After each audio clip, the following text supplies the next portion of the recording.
Assalamualaikum warahmatullahi wabarakatuh. A'udzu billahi minasy syaithanir rajim.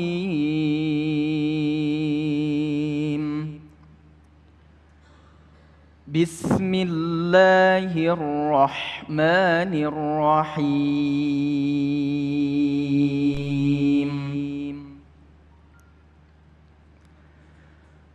واعتصموا بحبل الله جميعا ولا تفرقوا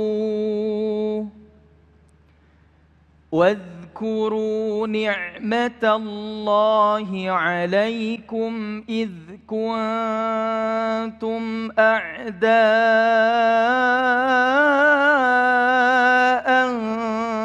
فألف بين قلوبكم إذ كنتم أعداء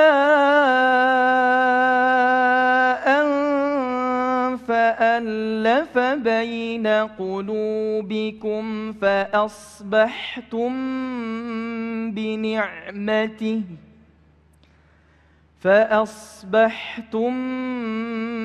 بنعمته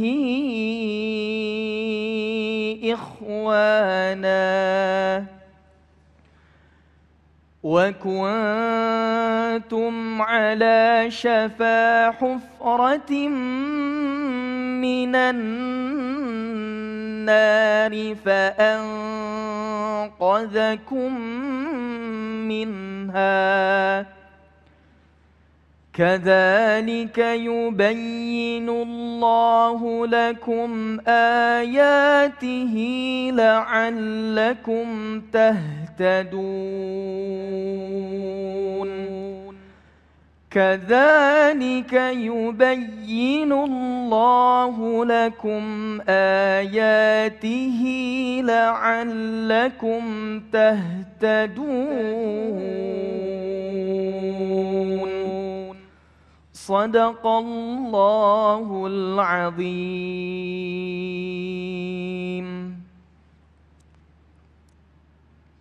Assalamualaikum warahmatullahi wabarakatuh. Alhamdulillahirabbil alamin. Allahumma shalli ala sayyidina Muhammad wa ala ali sayyidina Muhammad.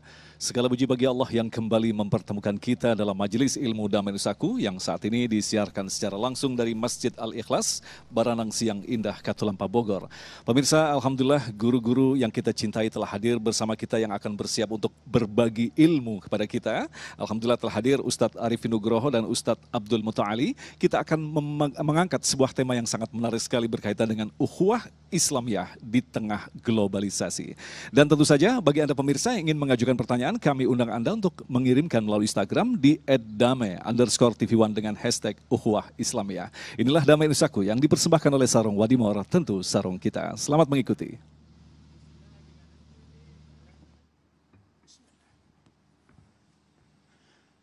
Assalamualaikum warahmatullahi wabarakatuh. Bismillah, wassalatu ala rasulillah, la hawla wa la quwata illa billah. Rabbi shrah li sadri wa yassir li amri wahlul uqdatan min lisani yafqahu qawli waj'al li waziran min ahli, amma ba'd. Ibu bapak jamaah Masjid Al-Ikhlas, Kota Bogor, kota hujan. Alhamdulillah, rupanya cukup dingin, udah dingin, ada AC pula ini. Dan pemirsa TV One dimanapun Anda berada. Islam adalah agama seluruh para nabi dan para rasul. Dari mulai Adam alaihissalam hingga Nabi Muhammad sallallahu alaihi wasallam. Ketika Ibrahim diklaim beliau Yahudi, beliau Nasrani, dengan tegas Al-Quran mengatakan makana Ibrahimu Yahudiyya wala Nasraniyan walakin kana hanifan muslima. Ibrahim bukanlah Yahudi, bukanlah Nasrani. Ibrahim adalah tokoh yang lurus, dia seorang muslim. Islam sebagai agama para nabi dan para rasul, tujuannya adalah mentauhidkan Allah. Banyak para ulama, banyak para Islamic scholars membangun, mencari kira-kira ketauhidan Islam ini metodologinya apa? Bahwa Islam itu benar, Islam itu mentauhidkan Allah, mengesahkan Allah, universal. Ternyata dari sekian riset ada 2 alat untuk membahas, mengetahui, mendalami Islam. Yang pertama, pendekatan ilmu pengetahuan. Karena itu wahyu pertama Islam, Iqra. Wahyu pertama Quran, Iqra. Bacalah. Itu sebabnya Islam bukan sekedar agama dogmatik, tapi dia agama yang luar biasa. Kalau bahasa anak kampusnya dimasukin ke lab, ini agama ini benar. Noam Chomsky, dia seorang linguis yang luar biasa, pernah mengatakan dalam satu risetnya bahwa Al-Quran is not holy book. Bukan kitab suci. Al-Quran bukan kitab suci. Kenapa? Karena dalam surat An-Naml ayat 18 Allah berfirman, hatta idza atau ala wadin namli qalat namlatun ya ayuhan namlu dukhulu masakinakum la yahtimannakum Sulaiman wa junuduhu wa hum la yash'urun. Noam Chomsky kita tahu beliau profesor linguistik, ya. Fasih sekali berbahasa Ibrani karena beliau berdarah Yahudi, berbangsa Amerika. Satu rumpun bahasa Ibrani itu dengan bahasa Arab. Jadi ketika membaca Al-Quran sangat paham beliau. Ayat tadi briefnya Sulaiman itu sedang berkunjung ke sebuah wilayah. Tiba-tiba di sebuah lembah berhenti karena mendengar dialog semut. Ya ayuhan namlu dukhulu masakinakum. Wahai pasukan semut, masuklah kalian ke sarang-sarang kalian agar tubuh kalian tidak pecah. Inilah ayat yang dikritik oleh Noam Chomsky. Masa semut terinjak tidak pecah? Harusnya tidak mati, harusnya tidak berdarah. Ini bukan firman Tuhannya Muhammad. Ini firman Muhammad. Pecah itu untuk benda pecah belah. Piring, gelas, fanta, fantuma, fantum, dan lain sebagainya. Harusnya tidak mati, harusnya tidak berdarah. Akhirnya dia menulis di jurnal internasional, Al-Quran is not holy book. Al-Quran bukan kitab suci. 92 di Wiener, di Austria, ada penelitian tentang semut. Ternyata 99% tubuh semut terbuat dari zat kaca. Jadi sadaqallahul azim, maha benar firman Allah. Hei semut, Anda pergi nanti terinjak oleh Sulaiman, pecah kalian. Karena 99% tubuh semut terbuat dari zat kaca. Yang ingin membahas, mendalami, memahami Al-Quran Islam, berangkat dari sains. Berangkat dari ilmu pengetahuan. Yang kedua alat yang dibangun untuk membahas, mengetahui Islam itu tauhidullah, benarnya luar biasa, pendekatan akhlak. Ada seorang penulis buku namanya Karen Armstrong, beliau dari Inggris. Punya tetralogi, satu The History of God, sejarah Tuhan. Yang kedua The Crusade, perang salib. Dan yang ketiga The Prophet of Muhammad. Buku yang ketiga ini menarik sekali. Kesimpulan buku ini, andaikan Muhammad hari ini ada, maka seluruh permasalahan global bisa diselesaikan oleh Muhammad sambil beliau minum kopi. Kenapa? Beliau bercerita, ketika Muhammad dengan sahabatnya tiba di Madinah lalu membangun Masjid Nabawi, orang-orang Yahudi datang menemui Rasul Sallallahu Alaihi Wasallam. Ya Muhammad, kami orang Yahudi, dekat Masjid Nabawi itu ada tanah kami. Tanah itu hendak kami bangun sinagog. Ini orang Bogor, di samping Masjid Al-Ikhlas. Kami mau bangun sinagog. Gimana kira-kira? Subhanallah. Muhammad, tanah kami itu milik kami, orang Yahudi. Kami mau bangun sinagog. Apa jawaban Rasul Sallallahu Alaihi Wasallam? Melarangkah? Marahkah? Jawaban Rasul luar biasa. Dipanggilnya para sahabat. Ya Ali, ya Umar, ya Abu Bakrin, dan seluruh sahabatku kemari. bantu orang Yahudi bangun sinagog. Umar, Ali dan sahabatnya tergeleng-geleng, bingung. Kenapa Rasulullah memerintahkan kami membantu orang Yahudi bangun sinagog? Bukankah Islam mentauhidkan Allah? Kalau kami membantu mereka, berarti memberi kesempatan kepada mereka menyembah selain Allah. Namun karena ini instruksi Nabi, Pak. Al-Ahzab ayat 33. Wa ma kana lil mu'minin wala mu'minatin idza qadallahu wa rasuluhu amran ay yakuna lahumul khiyaratu min amrihim. Andaikan Rasul sudah menginstruksikan sebuah perintah, Allah sudah menginstruksikan sebuah perintah, no bargaining, nggak ada tawar menawar. Akhirnya taat, Pak. Berangkat para sahabat ini sambil nembok, sambil ngecor. Tapi mereka baca apa? Baca Sayyidul Istighfar, Allahumma anta rabbi la ilaha illa anta khalaqtani. Kenapa? Khawatir salah nih perintah. Masuk waktu zuhur, azan Bilal, Allahu Akbar, Allahu Akbar, Allahu Akbar, Allahu Akbar, sampai kalimat hayya 'alas shalah. Orang-orang Yahudi dengar, menyaksikan, menyimak. Ini azan enak betul, isinya truth, kebenaran, istrinya hospitality, kenyamanan. Bukankah kita bangun sinagog dalam rangka mencari ketenangan kebenaran itu? Akhirnya apa? Stop, please. Hentikan pembangunan. Kita datang menemui Muhammad sallallahu alaihi wasallam. Ya Muhammad, awalnya tanah yang kami hendak bangun sinagog, kami mendengar azannya Bilal. Isinya ketenangan, kebenaran, hospitality. Kami berikan tanah itu untuk pengembangan Masjid Nabawi. Inilah dua alat yang dibangun oleh Islam untuk memahami Islam itu tauhidullah, kebenaran, sains, dan akhlak. Mudah-mudahan bermanfaat.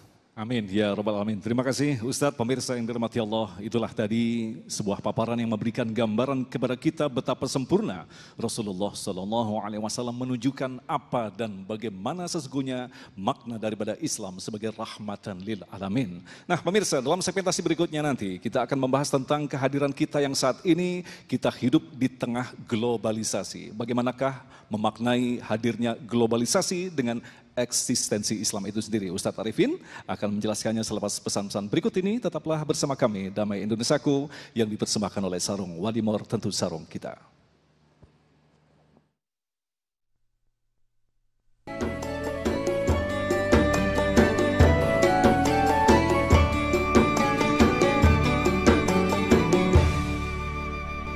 Baik, terima kasih pemirsa, Anda masih bersama kami, Damai Indonesiaku, yang mengangkat tema tentang ukhuwah Islamiyah di tengah hadirnya globalisasi. Dan tentu saja sebuah keniscayaan, kita adalah umat akhir zaman yang mau tidak mau kita termasuk di dalam lingkaran globalisasi. Lantas bagaimanakah memahami hadirnya globalisasi dengan eksistensi Islam itu sendiri? Ustadz Arifin, silakan. Jazakumullah khair. Bismillahirrahmanirrahim. Assalamualaikum warahmatullahi wabarakatuh. Alhamdulillah, wassalatu wassalamu ala rasulillah ya maba'ad. Rabbi syrah li sadri wa yassir li amri wahlul uqdatam min lisani yafqahu qawli. Allahumma allimna ma yanfa'una wanfa'na bima 'allamtana. Allahumma hdina wahdi bina waj'alna sababan wasabilan liman ihtada. Segala puji hanya bagi Allah, salawat dan salam semoga selalu tercurah kepada junjungan kita Nabi besar Muhammad sallallahu alaihi wasallam. Mohon izin Fadilati Doktor, alhamdulillah kita sudah dapat ilmu di sesi pertama tadi tentang bagaimana mulianya Islam yang sebenarnya itu tidak perlu bagi seorang muslim untuk meragukannya. Tapi akan menjadi menarik ketika ada orang yang meragukannya. Apalagi melabelinya dengan stigma-stigma negatif. Apalagi saat ini Masya Allah, ini tanggal berapa kira-kira Bapak Ibu? Tanggal 11, bulan apa? September. Masih ingat kejadian tahun 2001 di hari ini? Nah, ini ulang tahun yang ke 20. Ini 21, 2001. Kita lihat bagaimana setelah kejadian itu luar biasa tekanan terhadap Islam. Ya. Kita tidak mengatakan bahwa orang yang melakukan itu benar, tidak. Tetapi akan menjadi salah ketika kita melihatnya dari sudut pandang seolah Islam adalah begitu. Tadi dokter sudah menjelaskan kepada kita bagaimana kisah-kisah Islam ketika hadir di muka bumi ini betul-betul mencengangkan. Saya sekedar ingin menambahkan saja Bapak dan Ibu sekalian yang dirahmati Allah. Dulu ketika Al-Quran ini turun pada Nabi SAW, itu banyak sekali orang-orang Quraisy yang dia itu terpana dan terpukau dengan Al-Quran ini. Jadi mereka itu tidak bisa dipungkiri hatinya akan mukjizat Al-Quran yang sampai di telinga mereka. Melihat gelagat ini, orang-orang kafir Quraisy yang merupakan petinggi-petinggi, kala itu tidak mau kalau nanti orang-orang itu mendengar Al-Quran dan akhirnya hati mereka luluh. Masuk hidayah menjadi pengikut Muhammad. Mereka tidak mau, maka mereka keluarkan putusan, jangan kalian dekati rumah-rumah pengikut Muhammad. Jangan kalian dengarkan apa-apa yang diucapkan dari lisan mereka. Wah, itu peraturan dibuat. Ya, sebagai rakyat bawah tidak bisa melanggar aturan, tapi ternyata yang luar biasanya, ini para penggede-penggede kafir Quraisy itu diam-diam malam-malam mengendap-endap. Mendatangi rumah-rumah kaum muslimin, mendengarkan dari rumah mereka lantunan ayat-ayat suci Al-Quran. Coba bayangkan, ini fakta. Ya, diceritakan oleh mereka yang akhirnya setelah itu memeluk Islam. Bagaimana kondisi kala itu? Sampai selesai, terkadang mereka itu saking asiknya mendengarkan Al-Quran itu tidak bisa menggerakkan jarinya, tidak bisa menggerakkan kakinya. Saking terpana dengan apa yang ada dalam Al-Quran.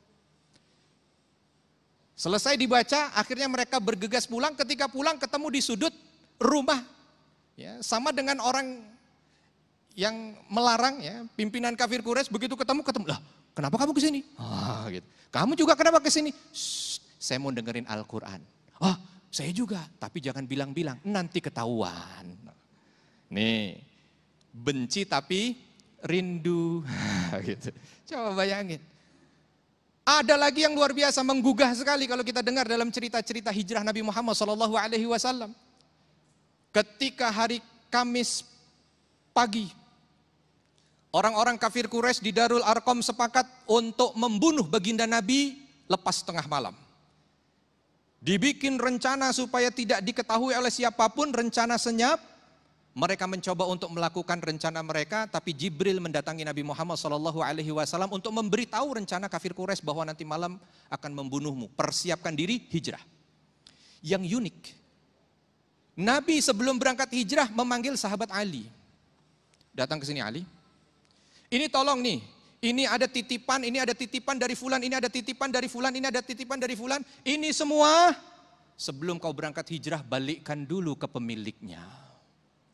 Jadi sahabat Ali tertunda hijrahnya sampai sekian hari karena punya tugas mengembalikan titipan-titipan ini kepada pemiliknya. Dan ternyata pemilik-pemiliknya adalah mereka yang membenci Nabi Muhammad SAW.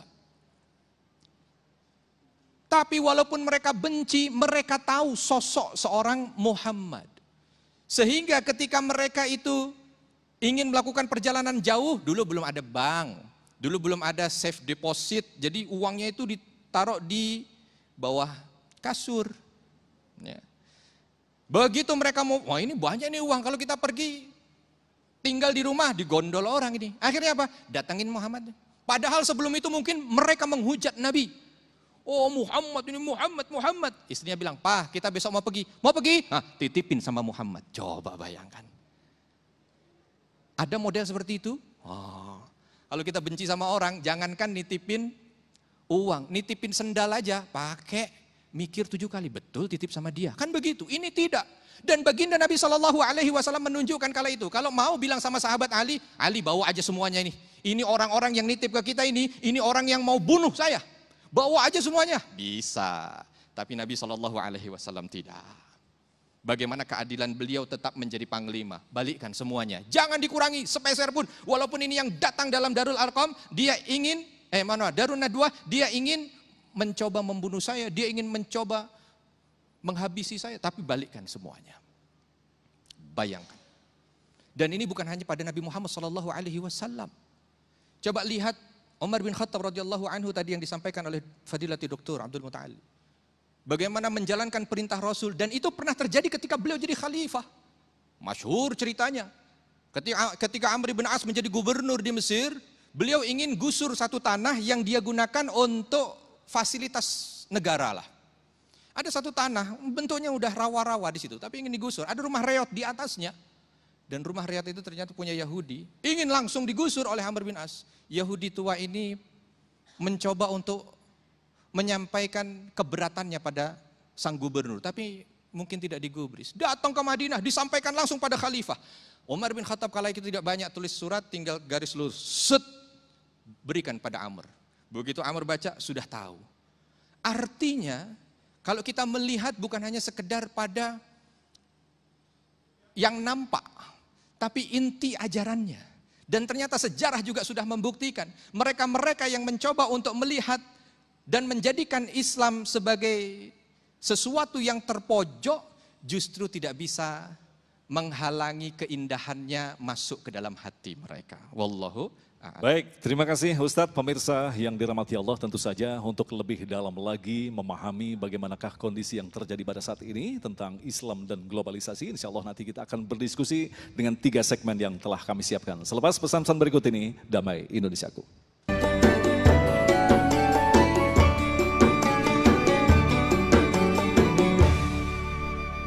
Terima kasih pemirsa, masih bersama kami dan aku yang mengangkat tema tentang ukhuwah Islamiyah di tengah globalisasi, dan alhamdulillah telah terkumpul beberapa pertanyaan dari jemaah Masjid Al-Ikhlas. Insya Allah ini akan memperdalam kita juga sekaligus mematangkan khasanah kita tentang memahami bagaimanakah Islam hadir di tengah-tengah globalisasi di mana kita sebut sebagai keniscayaan.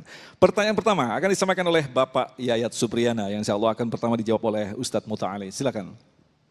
Terima kasih. Assalamualaikum warahmatullahi wabarakatuh. Pak Ustadz, ini menarik adalah bagaimana dakwah Islam di tengah globalisasi. Agama yang berisi perintah larangan berhadapan dengan nilai-nilai kebebasan. Sebetulnya yang ditakuti bukan Islamnya, tapi agamanya. Karena sebetulnya ketakutan terhadap agama ini untuk mengurusi kehidupan masyarakat sudah lama ada. Misalnya contoh, bagaimana Nietzsche dulu seorang filsuf itu mengatakan abad 19, dia menulis, saya telah membunuh Tuhan. Kenapa Tuhan kau bunuh? Karena Tuhan terlalu banyak mengatur. Nah, jadi prinsipnya manusia itu tidak mau diatur. Nah sekarang menjadi pertanyaan, karena nilai-nilai Islam, sendi-sendi Islam banyak mengatur nilai-nilai kehidupan keseharian, yang dikhawatirkan adalah jika nilai ini menjadi budaya di masyarakat. Nah pertanyaannya adalah, bagaimana menghindari benturan peradaban ini antara nilai-nilai kebebasan yang sesungguhnya manusia tidak mau diatur dengan nilai agama yang berisi perintah dan larangan. Yang kedua, yang terakhir adalah satu saja pertanyaan. Satu aja. Oh, ya, terima kasih, itu saja. Terima kasih. Mudah-mudahan bisa menambah dialog. Luar biasa. Satu pertanyaannya jawabnya bisa sampai berapa jam ini? Ustadz Muta'ali, ini menarik sekali. Jadi istilahnya di dunia ini ada 2 kategori. Orang yang mengikuti perintah Allah dan orang yang menentang perintah Allah. Bagaimanakah menjelaskan pertanyaan yang bagus tadi? Silakan Ustadz. Baik, terima kasih. Ini ulama perkotaan kita ya. Dalam sebuah buku Das Kapital, Marx itu membagi 2 kelas manusia. Ada kelas borjuis, ada kelas proletar.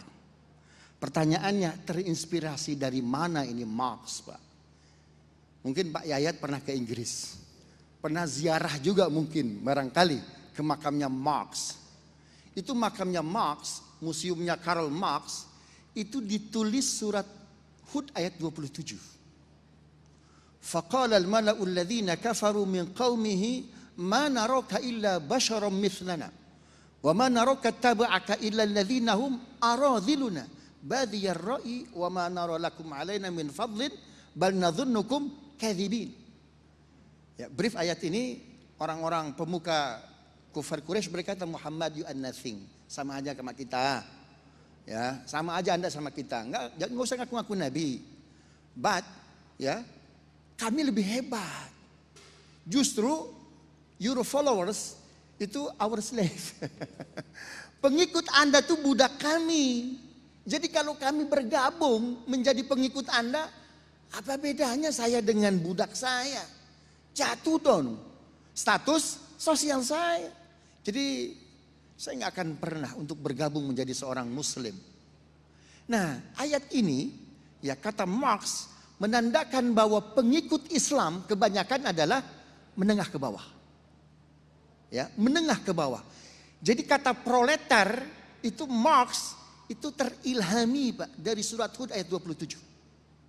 Pertanyaannya, kenapa Islam begitu digandrungi oleh para budak, oleh kelas menengah ke bawah? Ya, pasalnya ketika itu terjadi perbudakan luar biasa Pak. Ya, pada masa jahiliyah. Age to age itu Pak. Para budak bekerja nggak dibayar. Mereka menuntut dipersalahkan. Malah jadi korban Pak. Pelapor jadi korban. P19, SP3 nggak ada. Subhanallah.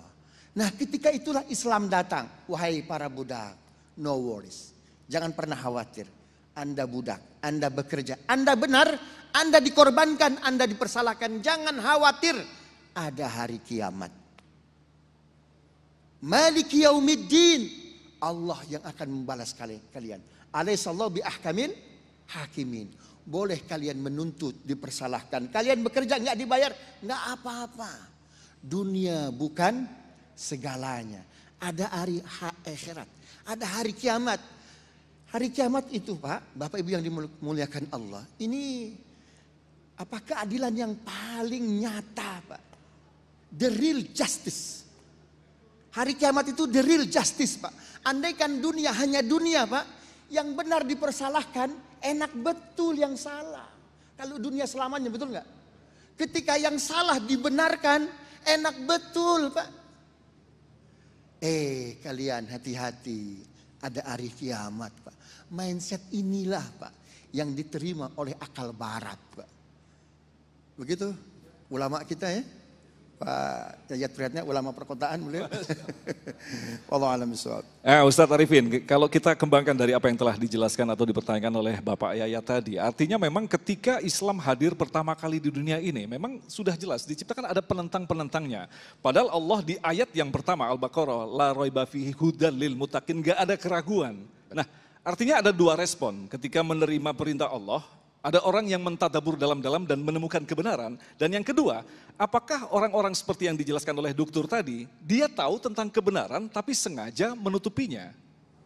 Ya, jadi kalau kita lihat bagaimana Islam hadir dan kala itu sudah menunjukkan bahwa Islam berbeda dengan peradaban di saat dia hadir. Wah, ini dahsyat ini ya. Artinya agama ini sebenarnya sudah teruji gitu. Dia bukan hadir di ruangan yang subur untuk dakwahnya berkembang, tapi hadir di antara momen yang semuanya itu hampir memusuhinya. Jadi punya peradaban sendiri, datang satu peradaban. Dibawa bukan dari orang yang punya kekuatan, dibawa bukan dari orang yang punya senjata, sehingga Nabi pun harus terusir dari Mekah menuju ke Madinah. Tetapi yang luar biasa, Islam dibawa dengan ilmu yang dia jika jujur melihatnya mampu mengarahkan manusia itu pada arah yang lebih baik. Makanya akhirnya zaman yang membuktikan. Akhirnya dia hidup, akhirnya dia besar, akhirnya dia diterima oleh semua orang. Lalu kita buka sejarah juga tidak ada ceritanya Islam itu datang lalu menghancurkan sebuah peradaban, tidak ada. Yang ada justru Islam datang memakmurkan peradaban dan akhirnya dunia saat ini merasakan bagaimana dapat warisan peradaban dari para pendahulu kita yang sudah memberikan nilai kebaikan itu pada kita. Nah, jadi singkatnya karena yang bertanya panelis gitu ya, jadi rasanya kita kayak bagaimana tantangan kita ini antara nilai-nilai Islam yang tidak mau kebanyakan mengatur bertemu dengan manusia yang tidak mau diatur. Sebenarnya justru disinilah dia fungsinya Islam. Gitu. Satu saja, ketika Nabi bicara tentang lingkungan hidup, waduh lingkungan hidup. Berbicara ketika naik ke Gunung Uhud itu. Beliau menyampaikan, Uhud jabalun, yuhibbuna wa nuhibbuhu. Sahabatku ketahuilah bahwa Uhud ini adalah gunung yang dia akan mencintai kita kalau kita mencintainya. Enggak diceritakan itu cerita tentang bagaimana harus jaga alam apa segala macam di saat manusia kala itu dengan alam mengeksploitasi yang enggak jelas lah. Artinya macam-macam nilainya. Tapi Nabi mengajarkan di situ. Manusia sebagai fitrahnya, nafsunya sebenarnya yang melawan nafsunya gitu. Yang enggak mau diatur nafsunya. Tapi begitu dia sudah tahu bahwa ternyata itu ada kebaikan, nanti insya Allah hatinya akan nerima. Nah pertanyaannya ini kalau yang enggak mau menerima bagaimana? Makanya di situ ada istilah kafir. Kafir itu diambil dari kafaro yang artinya tertutup. Ya, tertutup hatinya dari hidayah ini. Tertutup hatinya dari kebaikan-kebaikan, nilai-nilai yang dibawa oleh Nabi Muhammad SAW yang sudah banyak sekali ayat membuktikan kalau ini bukan dari sekedar nafsu Nabi saja yang keluar dari sana. Ya. Apa yang disampaikan itu semuanya wahyu dari Allah Subhanahu wa Ta'ala. Nah, jadi tugas kita bersama gitu. Artinya bagaimana ini kan kita udah muslim, harus mampu untuk berkarya terbaik dengan nilai-nilai keislaman. Kita tunjukkan kepada yang lain. Jadi kita jadikan ini sebagai tantangan gitu. Jadi yang mendakwahkan Islam itu sebenarnya sih bukan hanya ustadz ya. Ustadz itu nilai yang kaitannya dengan ibadah mahdoh mungkin. Tapi bagaimana menerapkan ilmu pengetahuan ya dari mereka. Karena kalau kita lihat di abad keemasan Islam, itu yang jadi ulama bukan hanya sekedar mereka yang ahli fikih, tidak. Ahli pengobatan ya, ahli tata kota, sampai ada kitab yang sampai dipakai terus ya, Al-Filaha itu tentang pertanian luar biasa gitu kan. Yang akhirnya mampu untuk bisa mengentaskan kesengsaraan global. Makanya Maulana Malik Ibrahim datang ke sini ketika terjadi perang Paregrek di Majapahit, tidak langsung ngajarin, ayo ucapkan syahadat, ayo sholat, enggak. Diajarin caranya bertani yang benar. Kamu kalau bertani jangan begitu, caranya begini supaya hasilmu 2 kali lipat lebih banyak. Akhirnya orang lihat, oh ya. Persis yang disampaikan oleh dokter tadi, karena Islam datang pertama kali juga isyaratnya jelas. Ayat yang pertama sampai Iqra. Perintah untuk membaca. Kurang lebih begitu. Nah Ustadz Muta'ali mungkin bisa ditambahkan dalam waktu yang sangat singkat. Artinya ketika hadir ini kita ingin mendengarkan pengamatan dari dokter. Islam hadir dengan sosok yang lain. Dulu memang ada era kejayaan di mana para penemu adalah orang-orang Islam. Nah sekarang pertanyaannya adalah kesalahan dalam memaknai, memahami perintah Allah atau memang ada kesengajaan untuk memadamkan kebenaran Islam? Ya, sebetulnya bagi Barat hari ini mereka sudah sangat terang benderang bisa menyaksikan Islam. Tinggal hidayah saja, ya, tinggal hidayah saja. Karena memang Islam, segala sesuatu yang mendeklarasikan dirinya benar suci, itu harus mampu di-challenge. Berapa kali Barat men-challenge Islam itu luar biasa. Ya hasilnya luar biasa. Bahkan majunya Barat, ketika abad ke-6 sampai 14 mereka Dark Ages, Pak, masa kegelapan, ada seorang pemikir namanya Niccolo Machiavelli. Ini saya anggap mahasiswa aja dah. Ya, Niccolo Machiavelli. Ya. Beliau punya buku Il Prince. Itu 100% gubahan dari Muqaddimah. Saya menulis buku Membangun Negara Kuat. Kontribusi Islam terhadap pemikiran politik Barat. Mohon maaf ini bukan iklan ini. Jadi Barat kenapa melahirkan Renaissance atau revolusi industri di Perancis itu Pak. Ada seorang pemikir Barat, Niccolo Machiavelli. Ini kenapa sih kok kita gelap betul, Islam terang betul. Apa yang membuat Islam terang, apa yang membuat Islam maju? Nah, dia cari buku-buku referensi itu Pak. Ketemu dengan gurunya. Buku yang membahas kemajuan Islam itu namanya Muqaddimah. Yang menulis Ibnu Khaldun.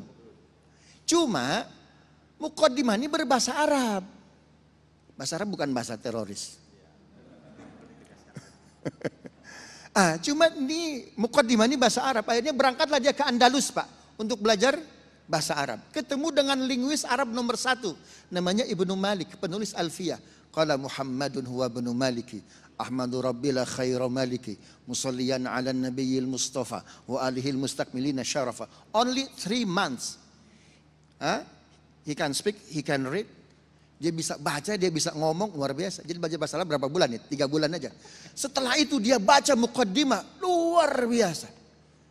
Nah, dia terjemahkan, dia gubah seolah-olah menjadi karyanya. Namanya Il Prince. Dari Il Prince inilah akan melahirkan Renaissance. Luar biasa sekali, luar biasa sekali. Insya Allah nanti kita akan lebih dalam lagi mempelajari tentang memaknai Islamifobia. Jadi memang ada muncul di tengah-tengah kita ketakutan-ketakutan terhadap apa yang ditampilkan sebagai sosok Islam yang sebenarnya. Tetaplah bersama kami, Damai Indonesiaku.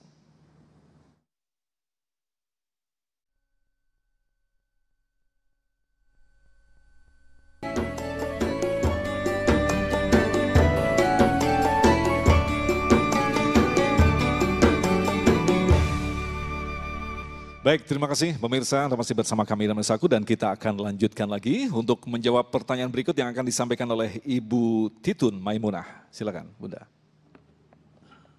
Sudah nyala mic-nya, Bunda. Langsung. Bismillahirrahmanirrahim. Seperti kita ketahui bahwa keadaan sekarang ini terjadi gejolak yang luar biasa di luar Indonesia seperti Timur Tengah, Palestina dan terakhir adalah di Afghanistan ya. Itu mungkin secara global akan mempengaruhi negara kita karena terjadi suatu pendapat yang Islam euforia dan Islamfobia juga. Itu bagaimana cara menyikapinya kita pada saat ini? Terima kasih Ustadz. Bunda, terima kasih, pertanyaan menarik sekali. Ustadz Arifin bisa dijawab untuk pertama kalinya, nanti kita akan kembangkan. Terima kasih Ibu, ini mukadimah saja, nanti kita berikan ke Dokter. Ya, gimana ini? Apakah kejadian yang terjadi di belahan bumi lain akan mempengaruhi kita? Itu hukum umum. Terjadi sesuatu di tempat lain pasti akan memberikan pengaruh, apapun bentuk pengaruhnya. Ya. Baik itu positif ataupun negatif. Berarti kalau kita itu sudah pasti akan terkena dampak dari perubahan-perubahan itu, ya kita harus bersiap. Kita harus bersiap. Minimal kita waspada, kita hati-hati, tapi juga jangan suuzon. Karena terus terang begini, ketika bicara tentang Palestina contohnya, yang sudah jelas-jelas bagaimana kondisi sahabat-sahabat kita di sana terzolimi, tapi akan ada redaksi yang sampai ke kita bahwa mereka adalah orang-orang yang kejam, mereka adalah orang-orang yang senantiasa mengganggu penduduk Israel sehingga Israel harus menuntut balas. Coba bayangkan. Ya. Berarti salah satu yang harus kita waspadai karena pasti dampaknya banyak dan sikap kita juga banyak Ibu ya. Di antaranya adalah bagaimana kita mampu untuk waspada dengan segala macam bentuk propaganda. Itu yang penting. Sehingga kita tidak salah dalam menyikapi. Tidaklah kita membela segala macam bentuk keburukan, tetapi kita mencoba untuk adil. Contoh misalkan, ketika ada berita-berita yang bercerita tentang orang Islam misalnya, dia melakukan ini, melakukan itu. Alangkah lebih baik kalau kita mencoba untuk tabayun terlebih dahulu. Karena prinsip ukhuwah itu harus dikedepankan. Di antara yang menyatukan kita dengan belahan bumi lain itu ada akidah yang menyatukan. Dia saudara-saudara kita, dia saudara-saudara kita. Dan ternyata kalau kita sudah pernah datang ke beberapa belahan bumi contoh misalkan, itu tidak bisa dipungkiri. Pernah datang ke satu tempat yang sangat minoritas sekali muslimnya. Jumpa satu tempat yang dijadikan musola walaupun tidak terang-terangan, lalu kita sholat di sana. Itu yang sholat di sana walaupun cuma imam dan 4 jamaah datang seperti saudara. Wah, dipeluk luar biasa. Apa yang menyatukan? Padahal kulit saya dengan mereka beda, bahasa saya dengan mereka beda, semuanya beda, akidah. Nah ini yang juga harus dikedepankan. Tidak kita membela mereka yang melakukan perbuatan buruk, tidak, tetapi kita minimal berlaku adil saja. Kalau sudah adil, insya Allah lah kita mampu untuk bisa menyikapi segala macam perubahan-perubahan global ini dengan baik. Nah, dalam rangka supaya kita bisa adil menyikapi contoh tadi Taliban, kita pasrahkan kepada pakarnya. Dokter, tafadhol Dokter. Baik, sebetulnya beliau pakar juga begitu. Ini Bapak Ibu yang dimuliakan Allah, terkait Afghanistan, saya tidak tertarik untuk membahas euforia dan Islamfobia, tapi kita mesti melihat secara makro. bahwa ini ada kekuatan asing, ada penjajah mau merusak hegemoni dan sovereignty, kedaulatan sebuah bangsa. Itu aja dulu yang dilihat. Ya, 1979, 1989 menjajah Afghanistan siapa? Soviet. Ya.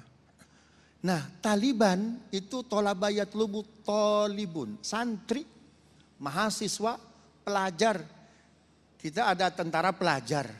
Nah, mereka para santri ini, para pelajar ini, mahasiswa ini terpanggil. Kok penjajah datang kita diem aja. Saya ini Bapak Ibu Tahadus Penima senang baca buku sejarah. Baca dalam ensiklopedia Tarikh Tobari yang paling banyak dikutip oleh Karen Armstrong tadi.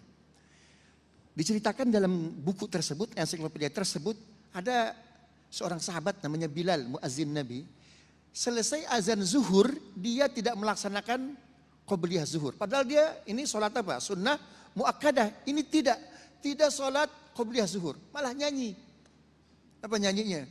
Biladi, biladi, biladi, Makkati, Makkati, watani, watani. Negeriku, negeriku, negeriku. Mekahku, Mekahku, Mekahku. Karena Bilal sahabat Nabi bukan orang Madinah, tapi orang mana? Orang Mekah, rindu kampung halaman. Ini habis azan zuhur, tidak sholat qobliyah zuhur, malah nyanyi Pak. Dimarahi sama Abu Bakar. Abu Bakar orang jarang marah, tapi dimarahi sama orang yang jarang marah, kira-kira gimana perasaannya?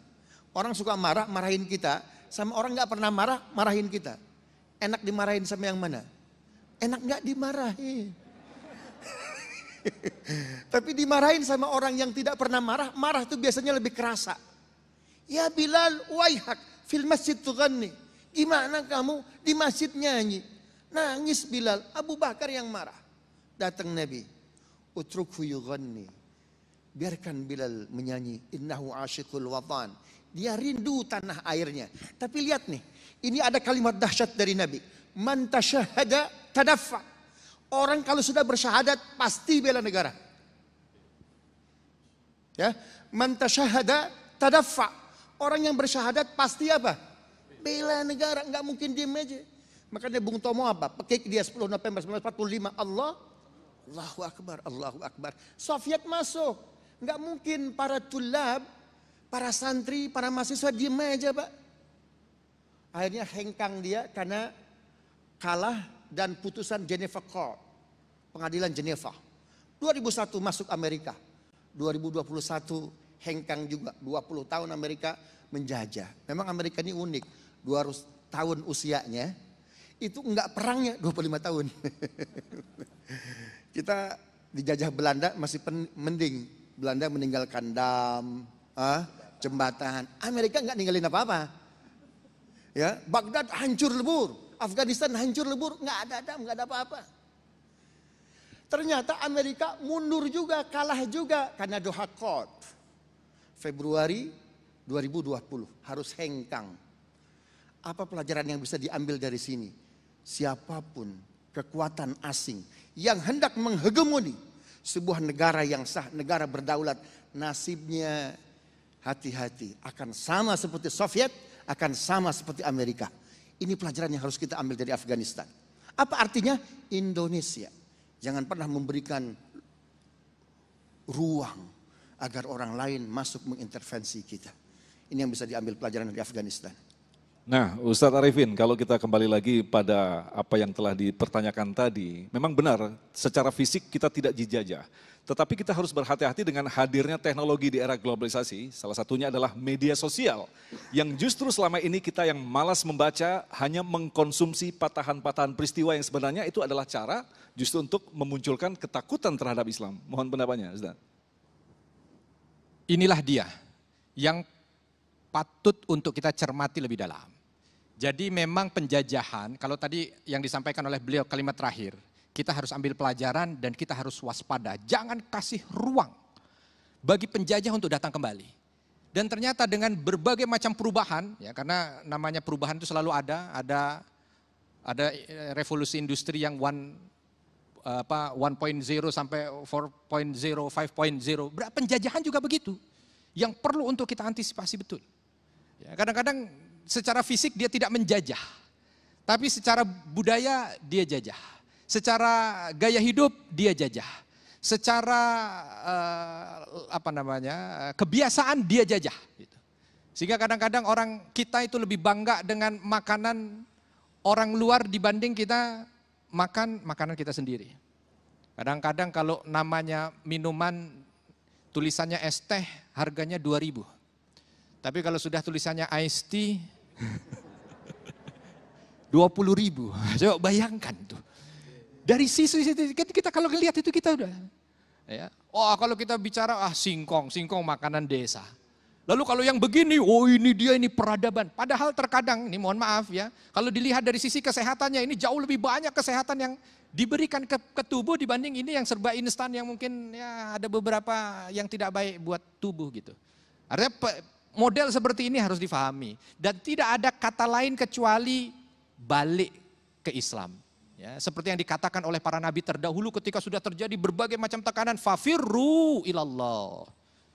Ayo balik ke agama ini. Tantangannya adalah kalau dulu para penjajah kita kalau dulu para pendahulu kita ketika penjajah datang ke sini angkat senjata, teriakkan takbir Allahu Akbar. Mereka usir itu penjajah. Maka tantangan kita sekarang adalah teriakkan takbir Allahu Akbar, perdalam agama ini. Betul-betul memahami mana nilai-nilainya karena tidak ada yang turun dalam agama ini kecuali semuanya baik kepada manusia. La raiba fih, enggak ada keraguan. Jangan ragu. Ya kalau sudah ragu berarti kita kena penjajahan itu tadi, hegemoni itu tadi. Kalau udah tahu, insya Allah kita punya senjatanya. Tinggal satu-satu kita perbaiki aja. Pasti akan berjumpa, oh kamu kolot, gitu ya. Makanya kan, ini pokoknya segala yang Islam akhirnya dikaitkan dengan yang tidak baik gitu. Ya, nanti mungkin yang sering pengajian ada stigma negatif, ya. Yang sering ini akan ada stigma negatif. Sekarang ada stigma negatif bahasa Arab misalkan. Tapi kalau bahasa Belanda, padahal kita dijajah. Ya kita juga tidak mau menstigma negatif orang yang belajar bahasa Belanda Anda penjajah, tidak. Karena kita adil, kita harus adil gitu. Ya, tapi kita harus paham dan waspada tentang yang seperti itu. Nah, dokter, jadi katakanlah kita saat ini berada di dalam peperangan stigma. Kita tentu saja membutuhkan satu model, uswatun hasanah yang jelas. Saya yakin masyarakat saat ini sedang bingung, sosok seperti apa lantas yang patut kita ikuti, Ustaz? Baik, saya ingin jawab mungkin dengan Islamophobia ya. Istilah ini memang kalau Bapak Ibu searching di banyak media sosial, itu akan ketemu di Januari 1980. Ya, ketika Soviet agak kewalahan untuk head to head dengan Taliban, dengan Afghanistan begitu. Maka dia mengeluarkan stigma-stigma dan lain sebagainya. Puncaknya di 2001 ya, Januari itu ada Stockholm International Forum on Combating Intolerance. Maka istilah Islamophobia itu disamakan dengan xenophobia atau antisemitism. Jadi ini sama-sama itu intoleran sebetulnya. Nah, ditambah lagi ulang tahun 20 tahun hari ini. Maka orang semakin benci kepada Islam dan umat Islam, yaitu kejadian 9/11, Pak. Tapi sebetulnya menstigmatisasi, memberikan terminologi buruk, ini bukan hal baru dalam sejarah Islam. Nabi, ini dalam kitab Tarikh Tabari, ya, dalam ensiklopedia Tabari, itu ketika mau hijrah ke Taif, kita tahu bahwa orang Taif kan menolak. Itu menariknya kenapa orang Taif menolak?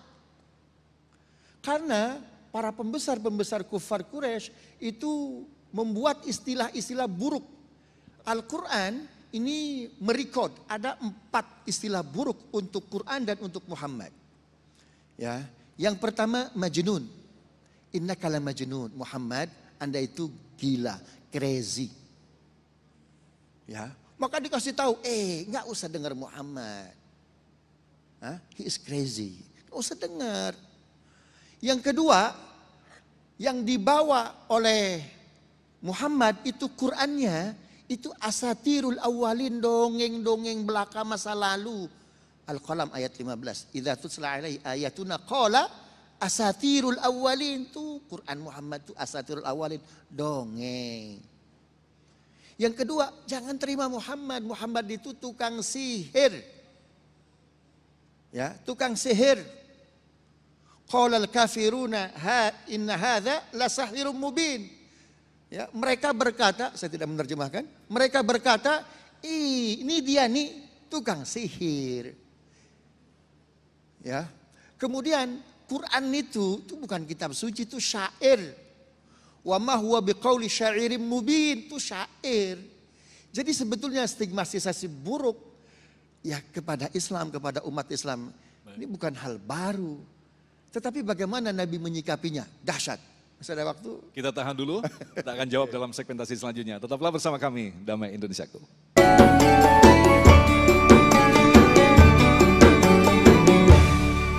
Baik, terima kasih pemirsa Anda masih bersama kami Damai Indonesiaku dan kita akan lanjutkan lagi di segmentasi yang berikut ini. Kami persilakan pertanyaan akan disampaikan oleh Bapak Gunawan. Tafadhol. Mic-nya bisa di-share.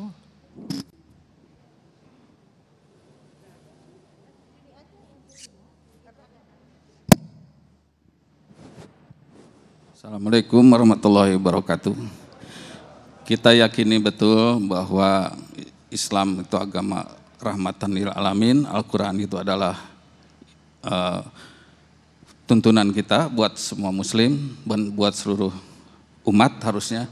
Tapi ternyata kenyataannya kita hanya lebih banyak dijuruskan kepada ilmu-ilmu akhirat. Sehingga kita dengan mayoritas Islam yang banyak, contohnya adalah Indonesia, tidak tampak kelihatannya kemajuan-kemajuannya, malah kita jadi negara penghutang kepada negara-negara yang kaya yang notabene itu bukan orang muslim. Nah ini pertanyaannya adalah, mungkin ada yang salah dengan cara pendidikan kita. Karena sudah ratusan tahun Islam itu di Indonesia, tapi mana yang menonjol? Orang-orang Islam yang berpengetahuan, yang mempunyai contoh buat masyarakat lainnya, sehingga stigma Islam itu menjadi jelek karena kekurangan-kekurangan yang ada. Itu jadi pertanyaannya, seperti apa yang harus diajarkan kepada kita yang sudah ratusan tahun Islam, tapi tidak ada tampak tokoh-tokoh yang Islam yang betul-betul berkiprah di dunia. Terima kasih. Baik, terima kasih. Bapak Gunawan, silakan dokter dijawab terlebih dahulu. Bismillahirrahmanirrahim. Pertanyaannya bagus betul ya. Ada gap antara Al-Quran yang isinya kemajuan, isyarat ilmu pengetahuan, dengan kondisi yang kita hadapi saat ini sebagai bangsa yang mayoritas Muslim, ya, atau dunia Islam hari ini kita lihat Timur Tengah, Arab Spring. Bagaimana kasus Suriah itu butuh waktu 250 tahun untuk recovery Suriah. Yaman juga sama belum selesai, butuh waktu 150 tahun untuk recovery Yaman, Pak. Jadi satu sisi Islam berbicara perdamaian, kemajuan, soliditas, tapi pada saat yang bersamaan ada PR yang banyak harus kita selesaikan. Mesti dibedakan antara Islam. Ini dua hal yang berbeda. Makanya ada seorang ulama yang pernah datang ke Perancis. Aku mendapatkan Islam di negeri ini, tapi tidak mendapatkan umat Islam. Ketika beliau ke Kairo, ke Mesir, aku dapatkan umat Islam di sini, tapi tidak mendapatkan apa? Islam. Nah, karena itu ini PR kita. Kita baru sekedar I believe. Saya beriman kepada Quran. I read-nya masih kurang. Lebih kurang lagi I research. Saya meneliti Quran. Al-Quran betul bukan buku fisika, bukan buku kimia. Ya, bukan buku biologi dan lain sebagainya. Tapi isyarat-isyarat ilmu itu semua ada dalam Al-Quran. Bahkan dengan dahsyat kalau kita baca Quran nggak ada yang gaib lagi. Wa indahu mafatihul ghaib. La ya'lamuha illahu. Wa ya'lamu fil barri wal bahr wa ma tasqutu min waraqatin illa ya'lamuha wa la habatin fi dhulumatil ardi wa la ratbin wa la yabisin illa fi kitabim mubin. Allah itu punya kunci-kunci kegaiban. Allah tahu yang di darat, Allah tahu yang di laut. Bahkan sehelai daun yang jatuh Allah tahu Pak. 2007 kami dikumpulkan oleh Pak Habibie, mahasiswa Timur Tengah yang sedang mengambil doktor. Kata Pak Habibie, kalau saya bisa membaca Quran seperti kalian baca, kalau saya bisa paham ilmu Al-Quran seperti kalian paham, Indonesia bukan hanya punya CN 235. Itu kata Pak Habibie. More, lebih dari itu. Dia cerita, itu sedikit banyaknya disertasi saya itu terpengaruh dari ayat yang tadi saya baca. Tidak ada sehelai daun yang jatuh kecuali Allah tahu. Dia teliti, kenapa daun jatuh? Oh, karena dia lebih berat dari tangkainya. Oh, karena ada angin besar. Bagaimana pesawat jatuh? Karena ada keretakan. Makanya Pak Habibie disebut Mr. apa? Mr. Crack. Pengakuan Pak Habibie. Semoga pengakuannya menjadi pahala bagi beliau. Ada gap.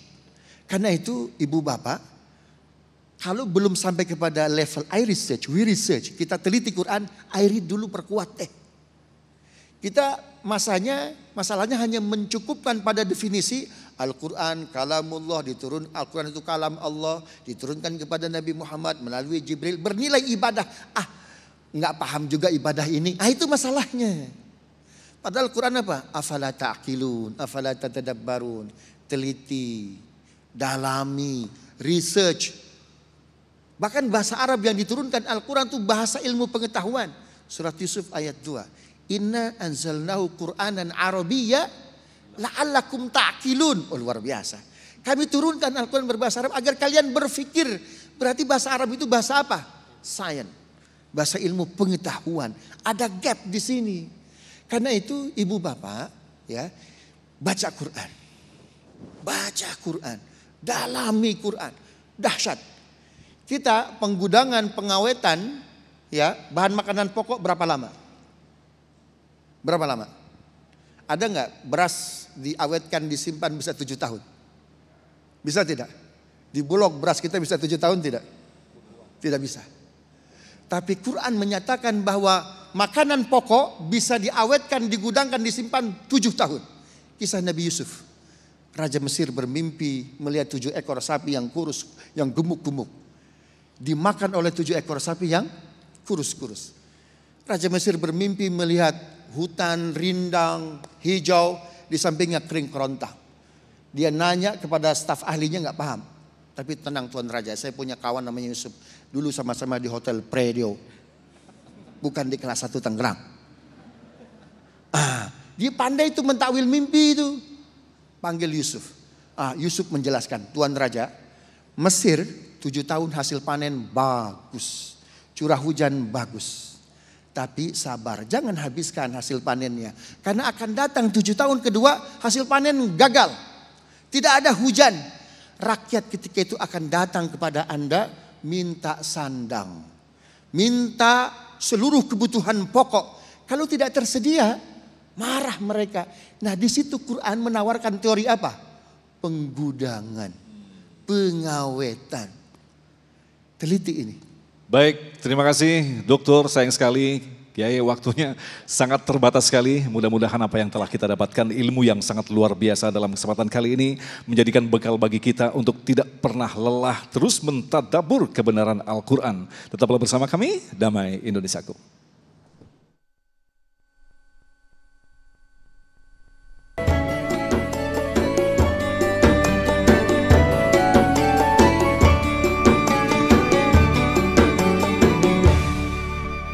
Demikian pemirsa yang dirahmati Allah, Damai Indonesiaku untuk kesempatan hari ini, dan insya Allah besok di Ahad 12 September kami akan menghadirkan Kiai Haji Syumarno Syafi'i dan Habib Ahmad Al-Kaf dengan tema penyebab hancurnya kehidupan manusia. Agung Izul Haq dan kerabat kerja Damai Indonesiaku serta pendukung acara ini Sarung Wadimor, tentu Sarung kita mengucapkan terima kasih atas perhatian Anda. Assalamualaikum warahmatullahi wabarakatuh. Mari kita akhiri dengan doa dan mudah-mudahan kita semua yang hadir menjadi mujaddid sehingga Islam mampu menjadi rahmatan lil alamin dan memimpin peradaban kembali. Alhamdulillahirabbil alamin hamdan syakirin hamdan na'imin hamdan yuafi ni'amahu wa yukafi'u mazidah.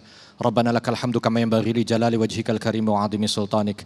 Allahumma ighfir lil mu'minina wal mu'minat wal muslimina wal muslimat al ahya'i minhum wal amwat. Innaka sami'un qaribun mujibud da'wat ya qadiyal hajat.